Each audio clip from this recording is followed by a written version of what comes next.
হাম ও উপসর্গে কাটছে না উদ্বেগ। 4 জেলায় 24 ঘন্টায় আরও 8 শিশুর মৃত্যু হয়েছে। এ নিয়ে আড়াই মাসে প্রাণহানি 600 ছুঁই। স্বাস্থ্য অধিদপ্তর জানায় 24 ঘন্টায় আক্রান্ত হয়েছে 1086 শিশু। এখন ঘরেই হবে বিয়ে বাড়ির পোলাও, যদি থাকে আকিজ এসেনশিয়াল সুগন্ধি চিনি গুঁড়া চাল।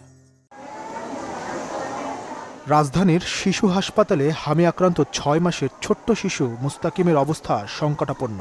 অনেক ঝাক্কি ঝামেলা শেষে তার জায়গা হয় ডিএনসিসির বিশেষায়িত হাসপাতালে। বাবুর এটি বলতেছে হাম, অক্সিজেন দিতেছে, যে বাবু শ্বাসকষ্ট নিতে পারতেছে না। তারপরে বলতেছে বড় ডাক্তার এসে বলতেছে যে করো এরে আইসিউর ভিতরে ভর্তি করো। পরে আইসিউর ভিতরে বলতেছে আইসিউর ভিতরে কোনো বেড খালি নাই, এরে অন্য হাসপাতালে দিয়ে দাও।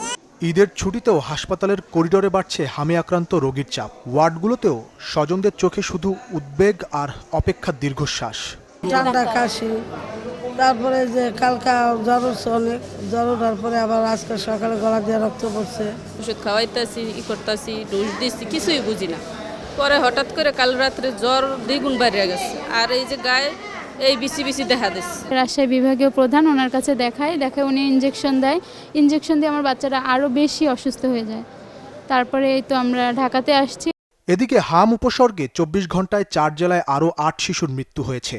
আক্রান্ত হয়েছে 1086 শিশু। এ নিয়ে হাম ও হামের উপসর্গ নিয়ে গত আড়াই মাসে মোট 583 শিশু মারা গেছে। স্বাস্থ্য বিশেষজ্ঞ লেলিন চৌধুরীর অভিযোগ, হামে জরুরি অবস্থা জারির দিকটি এড়িয়ে যাচ্ছে সরকার।